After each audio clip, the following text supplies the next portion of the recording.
prinsip keislaman untuk menyucikan jiwa, bisa disebut juga tazkiyatun nafs, untuk meminimalisir penyakit hati agar dapat menjadi insan kamil. Salah satu unsur utama pembentuk insan kamil adalah akhlak atau karakter. Ada beberapa metode yang dapat diterapkan untuk menanamkan pendidikan karakter. Baik, yang pertama keteladanan, yaitu meneladani tokoh sebagai role model dalam kehidupan sehari-hari. Yang kedua, nasihat atau ibrah. Dalam kehidupan sehari-hari kita dapat menemukannya. Yang ketiga, berkisah atau bercerita tentang kisah yang menunjukkan nilai budi pekerti. Yang keempat, pembiasaan yang baik. Tentunya jika sudah terjadi spontanitas dalam kepribadian kita, maka itulah akhlak kita.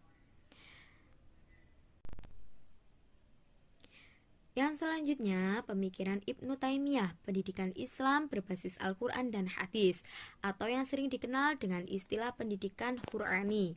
Ibnu Taimiyah adalah seorang ilmuwan yang ahli dalam bidang keagamaan. Secara sosiohistoris, latar belakang pemikiran beliau adalah kondisi masyarakat Islam pada zamannya, yang cenderung bertaklid buta, jumud, dan lebih terfokus pada hasil pemikiran ulama terdahulu, tanpa mengkritisi hasil, mengetahui proses, dan mengetahui rujukan referensi yang digunakan. Hal ini menimbulkan pergeseran. Lalu prinsip yang digunakan Ibnu Taimiyah adalah reformulasi pendidikan Islam, yakni pendidikan yang harus dikembalikan berdasarkan landasan filosofisnya, yaitu berbasis Al-Quran dan Hadis. Jadi konsep pendidikan Islam yang ideal yaitu mampu menjadikan insan mengembangkan potensi keilmuan dan fitrah manusia sebagai makhluk Allah serta khalifah di bumi. Lalu relevansinya pada dunia pendidikan saat ini, khususnya di Indonesia yang sudah beberapa tahun menggunakan konsep kurikulum 2013 atau bisa disebut dengan K13, di mana adanya konsep integrasi keilmuan, yakni adanya ketersinambungan antara materi PAI dengan materi yang ada pada keilmuan lainnya. Yang selanjutnya, pemikiran Muhammad Abduh, ijtihad dan modernisasi pendidikan Islam. Muhammad Abduh seorang pembaru muslim dengan aliran progresivisme. Muhammad Abduh juga dikenal sebagai bapak pembaru di bidang ijtihad karena mempopulerkan keseimbangan kurikulum pendidikan Islam. Jadi bukan hanya wajib mempelajari ilmu agama saja, namun juga mempelajari ilmu sains, teknologi, dan ilmu alat lainnya agar dapat tercapai progres atau tujuan dari keilmuan yang seimbang.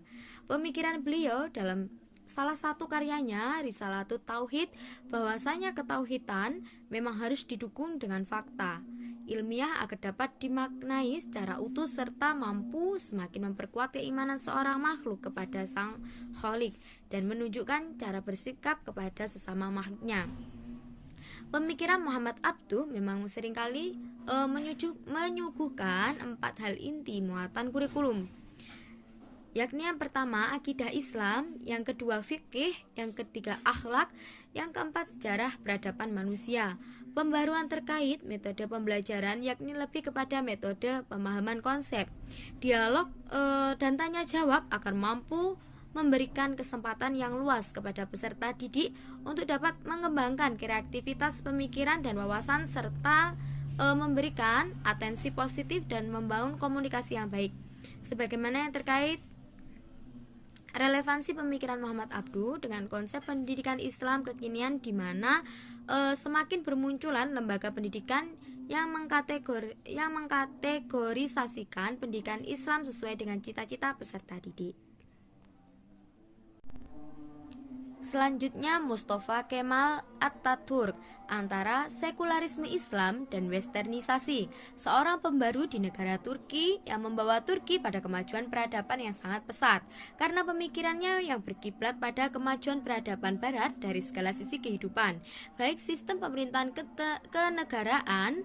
Selain itu, Mustafa Kemal juga merupakan sosok yang menjadikan paham sekularisme dalam agama, utamanya Islam, di mana beberapa sumber mengatakan bahwa ia menghapus segala hukum syariat Islam yang berlaku di Turki dan menggantinya dengan hukum negara, menyamaratakan bagian dalam perwarisan, melegalkan kebebasan, dan sebagainya.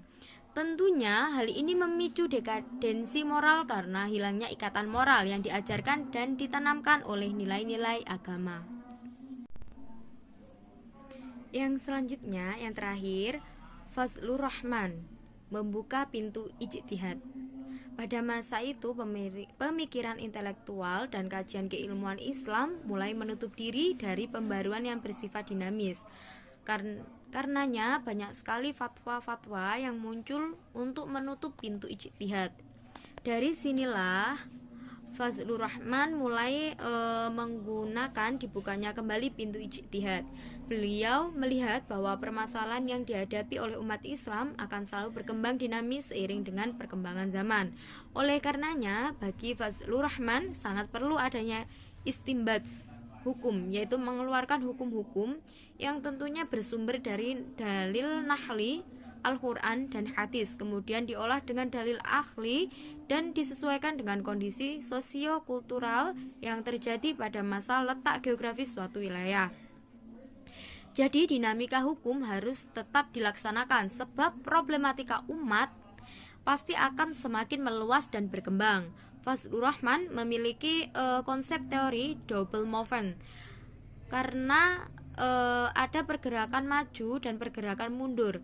Pergerakan mundur maksudnya adalah ketika ada suatu problem yang terjadi pada era kontemporer, kemudian menariknya menuju ke belakang pada setting situasi, kondisi dan masa di mana ayat Al-Quran yang relevan dengan problem ini dengan mengecek asbabun nuzulnya, atau hadis relevan dengan mengecek asbabul wurudnya. Pergerakan maju maksudnya tindak lanjut dari refleksi asbabun nuzul ayat Al-Quran atau asbabun wurud suatu hadis yang relevan tersebut pada problem masa kini. Relevan teori Fazlur Rahman terkait fitrah atau potensi manusia, salah satunya dengan memaksimalkan pengembangan potensi diri mahasiswa pada pembelajaran di masa pandemi bisa menggunakan banyak metode pengembangan. Salah satunya adalah metode double movement atau gerakan ganda, yaitu aktifnya dosen kepada mahasiswa dan gerakan dari mahasiswa ke dosen. Dalam proses pembelajaran berbasis online, bukan hanya dosen yang harus aktif, mahasiswa memiliki potensi yang beragam, maka pada pembelajaran daring menjadi kesempatan mahasiswa mengaktualisasikan potensi sesuai fitrahnya.